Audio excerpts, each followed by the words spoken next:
Hey, what's up, friends? If you are just joining us, welcome to Prevent-A-Thon 5. We are here raising funds in support of Little Warriors. It is my absolute honor to be your host, Sporadic Erratic. I'm going to be carrying y'all through the last couple of runs of the evening. In this time zone, it is evening. In fact, it is Saturday night. So I'm going to be with you until the very end of today, because the marathon is still going to be going tomorrow. But I hope y'all can bring a whole lot of love and hype for our very next run. It's going to be beautiful. Nights into Dreams. Frisketo Akio is going to be running that for you. It's an all levels run. It's all yours, Akio. Hello, everyone, and welcome to Nights into Dreams, the wonderful game on the Sega Saturn. And before I get into specifics about the run, I will let my commentator introduce themselves. Howdy, I'm Shentok. I'm former runner of this game. Sometimes I still come back every once in a while, and I'm good friends with Akio here. Yeah, so I am gonna very quickly make a new game here. And I'm gonna make sure I delete my A-Life file as well.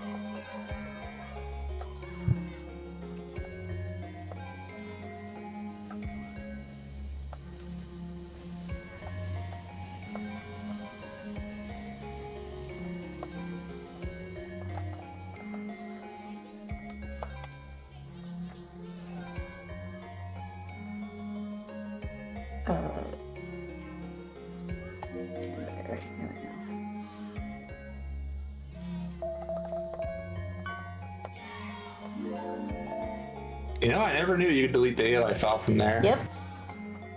So, that makes things a lot more convenient. yeah, so to quickly explain what all levels is you see there are 4 icons here.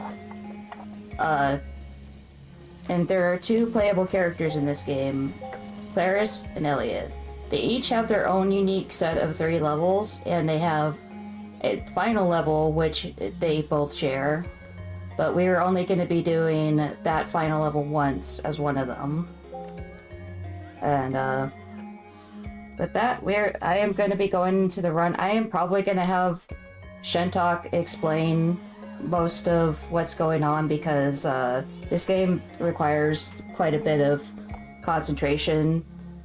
So yeah, I will be getting into the run in 3, 2, 1, go. Good luck. Thank you. So, Nights into Dreams is quite an interesting game. It's kind of like it plays in almost like a 2D space, but with like a 3D movements, like a 2.5D platformer in a way. But like when you first start out on the stage, you have full 3D movement where you have like a full stage you can move around in as either Claris or Elliot. And so you go to the gazebo there to unlock to play as Knights, where it turns into like a 2.5D kind of experience, where you move across the rail. If you're familiar with like Klonoa or Pandemonium, those kind of games. But basically, the goal of each stage is to collect 20 of these blue orbs. The game calls them chips. And you want to get 20 of those, and then you can break the cage of the Nightmare, and that's holding something called an idea, which is acts as like one of the 5 things that make up the human conscious. The one you start out with in every stage is courage, and the others, I'm not sure what exactly they are. It's been quite a while, but they each represent like virtues that people want to strive for, like hope and aspiration and that kind of thing. So right there, she collected a Sonic the Hedgehog icon that maxes out your boost gauge. The game calls it the drill attack gauge, because like you do this kind of drill attack move while you have it, but while you're doing that drill attack, it drains that meter, but you also move more quickly. And also going through these rings and those semicircles refill the gauge, each by 1 second for the orange ones and 2 seconds for the yellow ones. And then right there, she got a trick thing, a trick icon that basically gives you that yellow trail, and if you do tricks with it, you gain bonus points, because this is like technically a score attack game, but it's also built around speed running, because the way score works is that you want to clear the nightmare as fast as you can, and then you get double score for the rest of the state, or the rest of the, until the timer runs to 0.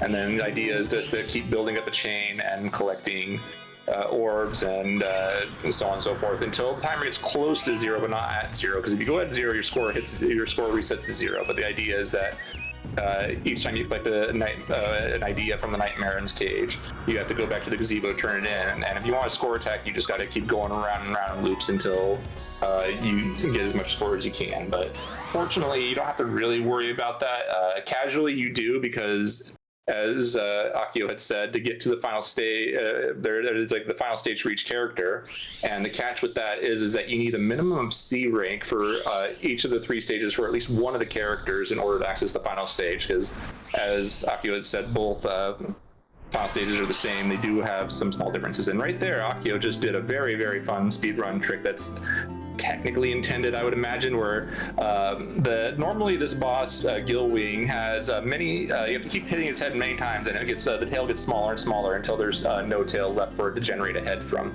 But you can do a paraloop around its tail, and that immediately defeats the boss, and also nets you a very high chain. And because of, and I wholeheartedly believe that's intentional, because that's the only way you can get a max score bonus for that fight. And the first time you go through this game, each stage has a unique boss, but after you start unlocking stages, and if you decide to replay old ones, the bosses get randomized based on stages completed so far. And once you beat the game once, you can disable that if you don't like that. But it's just a nice replayability in its own way, but at the same time, if you're trying to go for score attack, you want always to have a Gilwing to have a guaranteed maximum bonus. And so this stage, I like this stage. It's probably one of my favorites. There's a lot of like little fun gimmicks in it, like especially like here where you bounce off these vines to move around. But in this stage, there's also a lot of sections where there's exactly the minimum number of chips you need to open the cage. And they're like right there, just get that and go back. And this is also like, I think this is the only stage that we have, aside from the final stage, where you can't refill your meter easily. There is a refill icon, but it's so far out of the way that it's just not worth going for. So right here, Akio is just doing a paraloop to reveal some hidden chips. There are some hidden chips in the game, but they're obvious where they're at. It's not like that they're just non-existent. I think you missed some. I think I missed a gauge somewhere. Yeah, I think. Oh, there's some right there. There we go. Yeah, those are the ones you missed. So like the routing for this game is fairly strict as far as getting all the chips. There's some stages where you have a lot more leniency, but this one is one of the more stricter ones. And then also on this one, we go backwards. It just ends up being faster because you have to do 2 loops if you go to the right versus if you go to the left. There's exactly 20 chips right before. There's also like a fun little thing here is if you hit all these when if you're going right, and there's a path that opens up that gives you a ton of points. Like it has like a shower of those stars that comes down, and it's really good for score attacking. I mean, I know I speak as score attack. I'm not a score attacker myself, but I know that it was a popular score attack game for a long time. Yeah, in fact, one of our good friends who used to run this game as well, he actually started out as a score runner of this game before he speedran this game. Yeah, and he only really got into speedrunning because of us, which is kind of funny. So this is a fun little section. They change it up a little bit by turning it into like a top-down kind of view. And there's also like a little fun Easter egg here where there's a car that follows you around. And if you park it in the garage there, you get a lot of points. And sometimes it just happens on its own I don't know why it happens, but sometimes it just happens on its own, even if you're not guiding it. And you just hear the sound effect off in the distance of it. I've had it accidentally happen quite a bit during my runs. It's pretty funny. Yeah. And then here coming up is like one of the more technical bosses of the run. His name is Gulpo. Basically, like Gullwing, you're in a giant cylinder, but you can't attack the boss directly. He spawns these fish that act as jets, and it takes several hits to deal damage to it, but you can successively chain damage if you hit it while it's stunned, and you can defeat him in as little as 3 hits. But usually I think it takes like 5 or 6 hits. Yeah. But like if you miss that first hit, the rhythm just really gets off because that's actually really good. That's actually really good Gulpo. Calls is kind of funky. Yeah, that was really good. That's like about like the second best way you could do it. Yeah.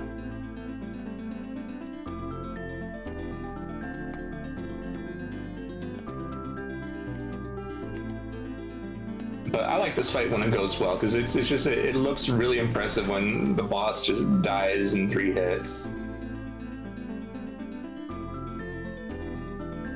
I actually still got a C rank.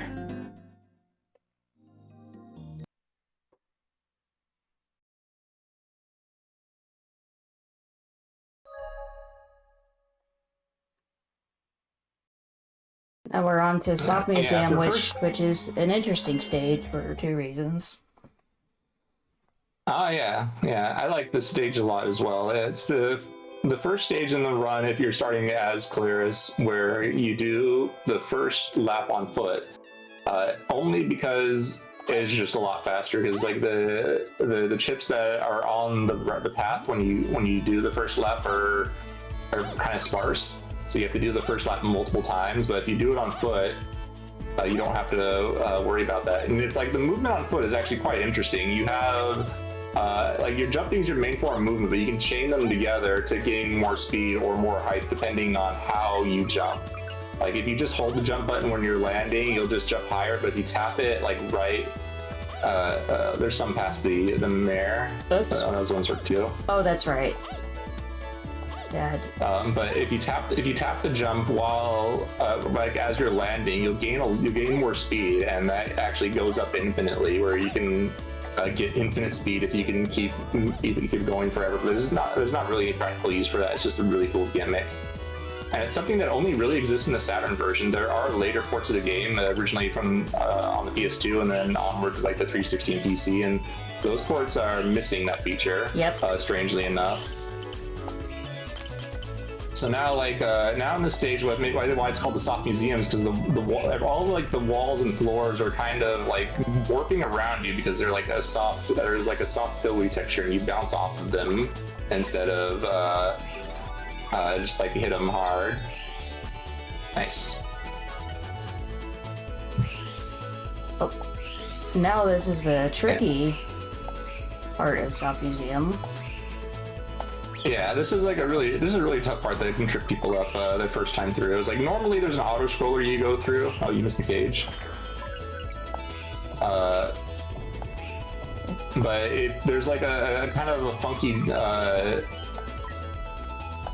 corner you can like push into, and if you do a large enough parallel loop, you can actually get chips from off the map, and we just need 2 of them. Awesome. That was nice. Yeah, sometimes you can, you just have to find the right angle, and it's not that bad, but sometimes it can really trip people up. But like, it just skips a really lengthy auto scroller where you just get way more chips than you need. Yeah. But yeah, for first-time players, this game can be quite a lot to take in. There's like it's hard to understand what's going on because there's just like so many things going on at once, and the game doesn't really do a good job of conveying it. But the more you play it, the more things make sense. And I think once you get past that initial hurdle of just like being willing to experiment and just like let the game be the game, you can really find like how amazing it really is. Now time for Jackal, or as I like to call him, Jerkle. Yeah, one of the hardest bosses, and definitely the biggest skill check for new players. Basically, the way Jackal works is that Jackal has this cape that gives him invincibility, and if you hit him, it doesn't do any damage to him, but it knocks off his cape, and he'll basically just go from throwing cards at you to just chase and get back his cape. And a lot of people don't realize that when he picks up his cape, he's invulnerable again. So I'll watch a lot of people play the game for the first time. They'll hit him, they'll let him get back his cape, they'll hit him again, and they'll just keep repeating that until they run out of time. And basically, a time over is just basically a game over. Mm-hmm. But like once you get his cape off, you can find a nice rhythm just to keep him from getting his cape back. Because like that's the only thing he'll do from now on is just take the shortest path to get to his cape. So it makes him very predictable. Yeah, that time he didn't really give me much trouble, but I have had runs that have lost a ton of time to Jackal just being absolutely terrible. Oh yeah, I've had nerves get to me and just lose the run there. And now we're on to Elliot's level, starting with Splash Garden, and Splash Garden is another level that starts out on foot. Yeah, I like the movement for this one on foot a lot, only because there's like a lot more space to chain your jumps in. But fortunately, like all the orbs you need are in one little corner. It's very convenient. And the nice thing is, in being on foot, you can still interact with all these extra things. It's kind of funny that it's almost like they had this intentionally done, that you can do this stuff on foot. Because like, there's no way you could get over to that corner as knights. No way. And so you can see that the movement speed increasing as she's chaining her jumps. So the only downside doing on foot is that you don't really get a whole lot of score for it, but since this isn't a score attack up run, it doesn't matter too much.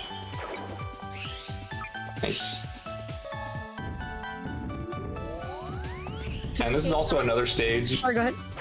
I was gonna say, this is also another stage where you don't get a refill on your boost meter, so you have to manage it carefully. I get a boost gauge for safety because Puppy is not really a fun boss to do without it. That's completely fair. Oops. Oh. I missed one.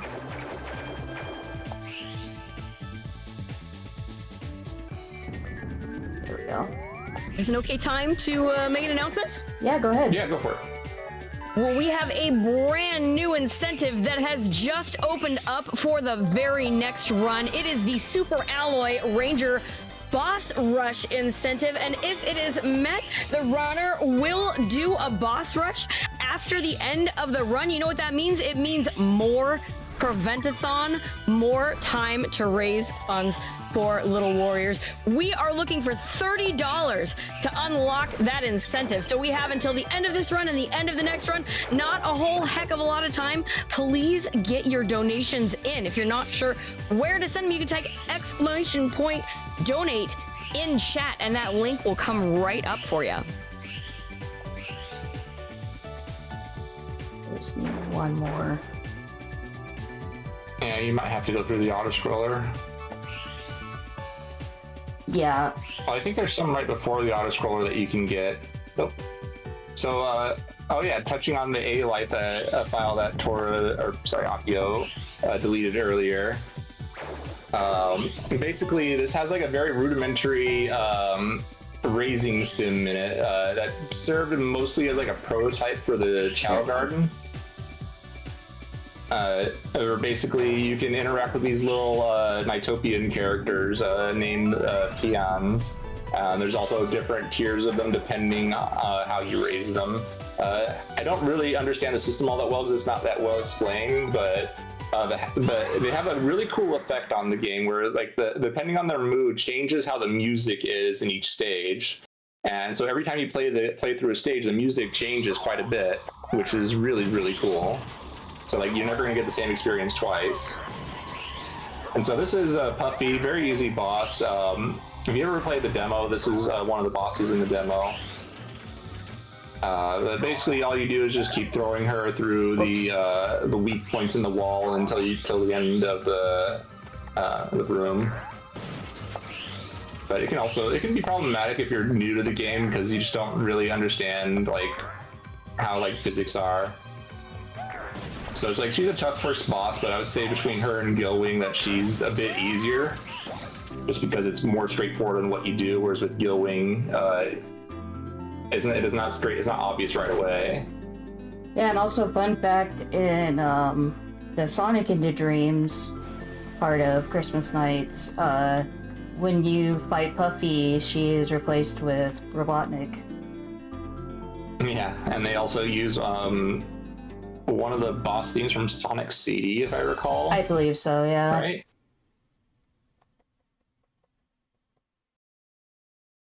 But yeah, so there's Christmas Nights in the Dreams, which is a demo disc that Sega had given away in magazines.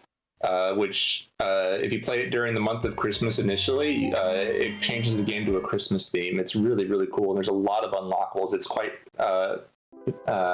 packed for a demo disc. There's a lot of really cool stuff in there, including a music player where you can adjust the mood of the Nightopians in each stage and see how the music changes in real time. So this is another part where you do half of it on foot, just so that you don't have to do a lap for the first part of the stage. And I like this stage a lot, only because I just really like winter themed stages. Just thematically, I like it. It's also a really nice stage. I won't say there's a stage I dislike in this game. There's just varying degrees of stages I love.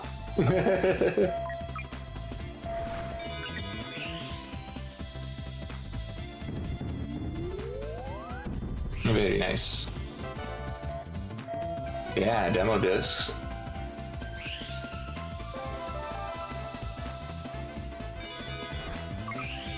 But yeah, like in Christmas Nights, there's a special mode that you can unlock where you play as Sonic, and you basically do a stage on foot. Spring Valley, the first stage that we played through. Mm-hmm. And it basically controls the same as playing as Claire's or Elliot, except you move faster and you have like Sonic's jump sound. It's quite interesting, but it's very delightful. Yeah.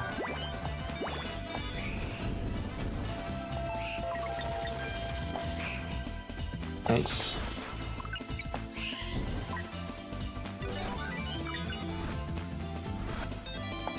Oh, there you go. Yeah, sometimes moving around a little bit can be really strange. Yeah. This game had a controller built just for it. They call it the Saturn 3D pad. Or I think in Japan they call it like the multi-controller because they have like some big ambitions for it. So now, yeah, we got a snowboarding section. This is the only auto-scroller that we don't skip. But it's honestly an auto-scroller that goes by quick enough that it doesn't really matter. Yeah, there's just no way around it in this stage just because it's so short. But at the same time, it's not a big deal. As Akio said, it's pretty short. Also, it's fun just seeing Knight as a bobsled. Yeah. Which the auto scroller that we skipped in Splash Garden, Knights turns into a dolphin. It's great. Mm-hmm. So this is Claws. This one's an interesting fight where you can't attack him directly. Basically, he lights these firework mice on fire, and you're supposed to dash into them to blow them up. Because you can only dash into the ones that are lit, but you can paraloop the ones that aren't, just to more quickly reduce the amount of places Claws can jump to. And when Claws has no place to jump to, then you can finally deal the finishing blow, because Claws technically only has 1 point of health. That was probably the best Claws I've had in a long time. Oh yeah, that was super smooth. Didn't even give me enough time to finish the explanation. Oh yeah, so we have Claws here. Oh wait, and that concludes Claws.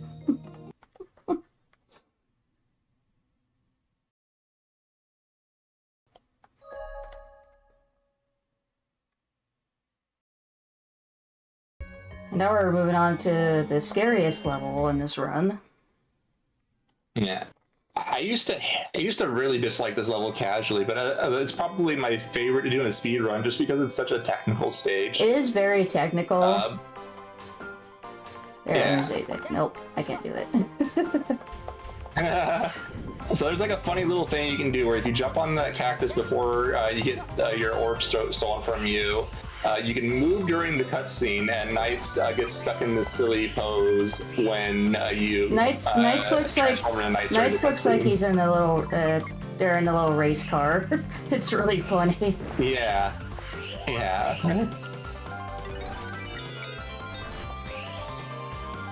And I won't say it really saves time, but it looks cool. Yeah, it's just kind of like a little fun party trick you can pull off. Yeah. But like, you know, if you look at the stage right at the start, oh, it's not so bad. But there's a lot going on here. Like, there's an auto scroller here. This is the one of the scariest parts, because if you go just slightly too high, you'll get sucked into the auto scroller. And also, there's like a booster there. Yeah, the last run I did for Girls Go Fast, I did accidentally hit that auto scroller. So I'm really glad I did it this time. Oops. So yeah, that saves a bunch of time, because the auto scrollers in here in this stage are extremely long. Like, you will probably time out on the second one. Yeah, the second one is the worst one, but thankfully the second one is the easiest to avoid. Yeah, because the second one's basically 2 auto scrollers at once. It's pretty brutal. And usually it's pretty easy to time out on them if you get stuck in it. But it's all like the fourth lap is also really cool. It has quite a bit of challenge, because your perspective changes where you're going up a tower. But if you want to avoid the auto scroll, you have to go back down the tower, but your viewpoint is still facing upward. So you just kind of have to just know your way down. Also, like, it's not too hard to brute force your way down, but once you can like get a feel for a path, it's quite fun to do. Also, fast. there are these little enemies that have like a triangular like static field. I try to avoid those as much as possible, because if you fly through those, they take away all of your boost. Yeah, they drain your boost meter. It's quite frustrating, especially because this boss, at least for me personally, I really struggle on the next boss without I don't have any meter. Okay, good. Just enough. Nice. So yeah, to note the auto scroller was literally like a bit after that cage. Yep. And basically, you're stuck to a grate where you're just like forced to move through, just like on a rail, and it's quite long. Ooh, that was close. Ooh.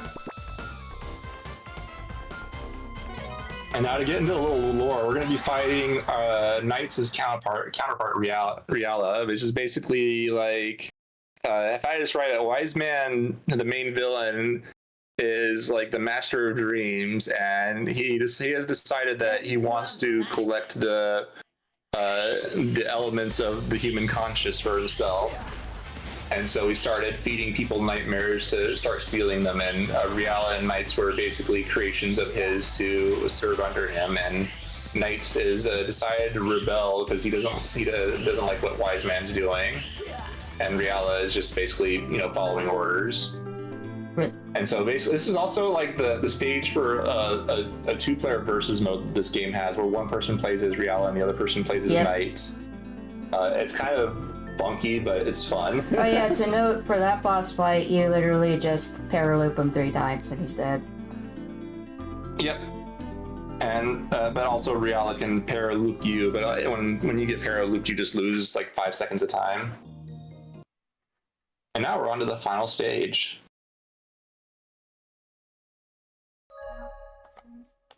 So basically, for the both final stages are the same. They're the same exact stage. The only difference is the ending you get.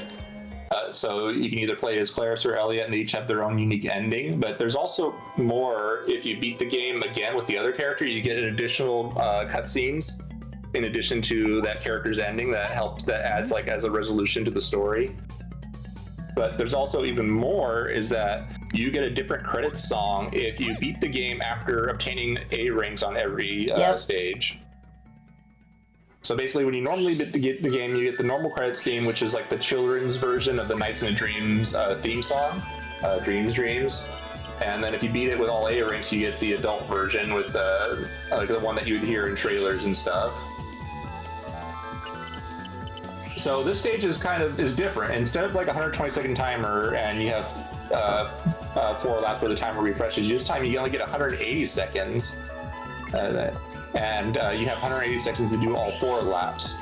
But you're playing as, because Knights has now been captured, you're playing as either Claris or Elliot, Claris in this instance.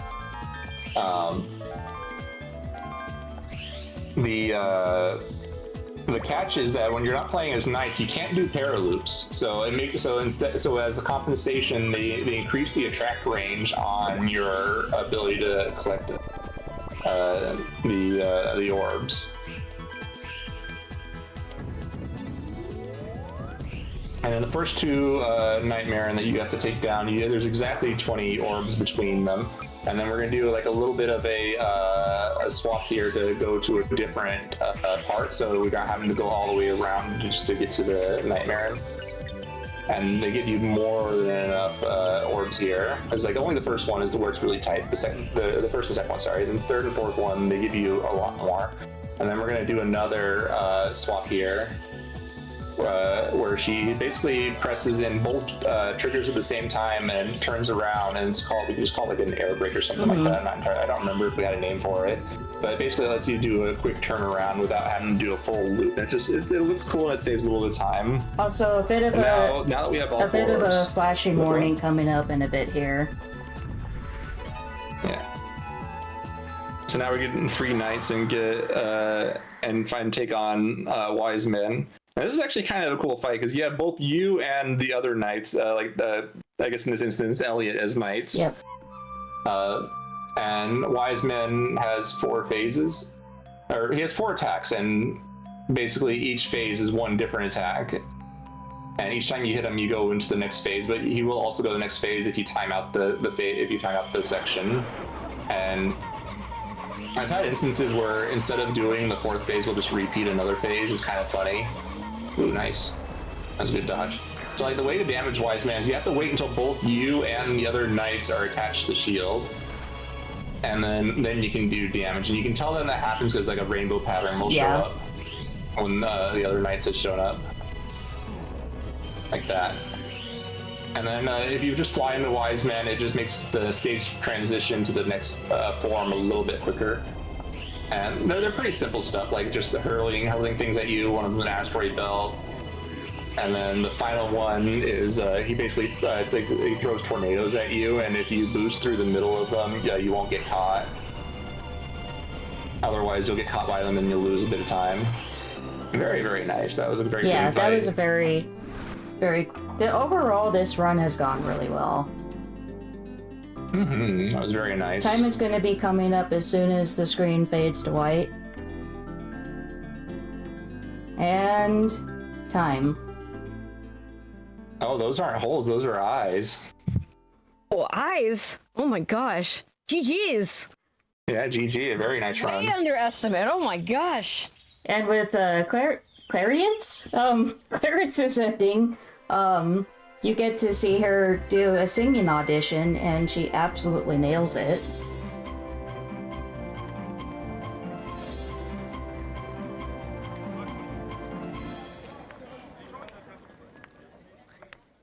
Yeah, Nakio actually drew the Clarice emote I just posted in chat for me. Yeah, that was pretty long ago that I drew that for you. Yeah, a very long time ago now.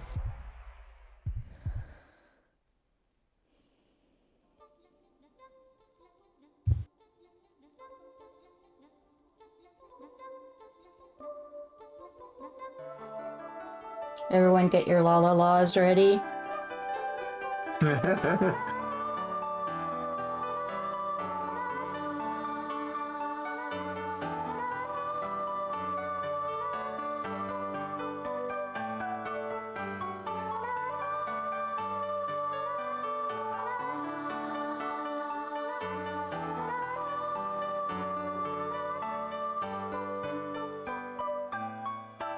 Elliot has a really good ending as well, but unfortunately, with my copy of Knights, if I try to do Elliot's ending, it locks up.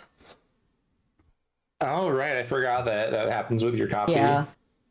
It's like specific to your copy of it. Yeah, my copy has like some scratches on it, and I guess they're pretty significant enough to cause that issue.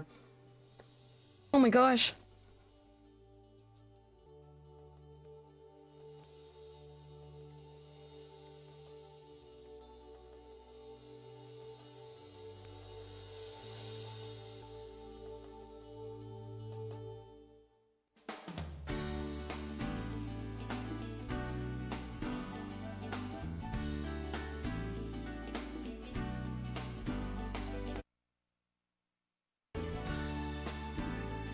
Well, that was weird.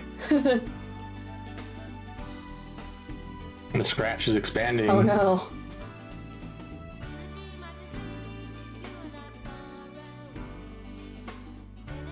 Thank you for an amazing run. Did you have any shout outs you wanted to do? Probably just shout outs to the Knights community. Like, I remember back when I had first started out running this game, like, it was a really small community, and Shentok was the head of it. So, like, honestly, it's big thanks to Shentok for like inviting a bunch of people to run this game and create the small community we had back then.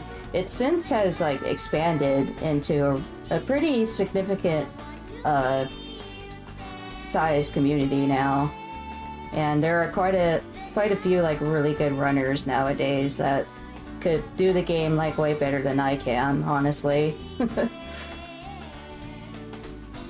Hey, you did perfectly fine. Yeah, I did good.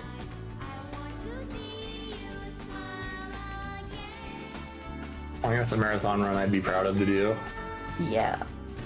So yeah, I'll have to say Shentok, there are some other really good friends of ours that run this game. Soyo, my brother, who actually, he did commentary for my run during Girls Go Fast.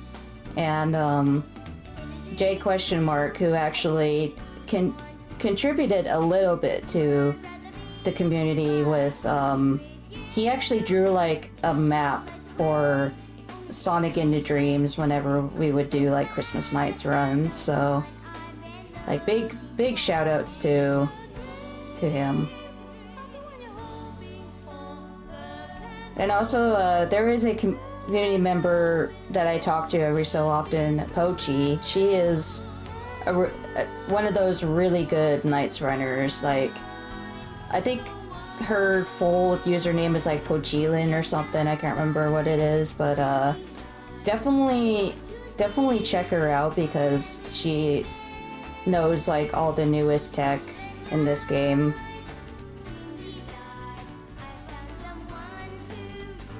All right, well, Shentok, did you have any shout outs you wanted to do? I think Akio has me covered. All right, well, thank you again for the beautiful, beautiful run of Nights into Dreams. Everybody, don't go anywhere. We still have another run for you this evening. Super Alloy Ranger is coming right the hecky up. We're gonna have a little break here, some messages for you, but please stick around for the end of the marathon this evening.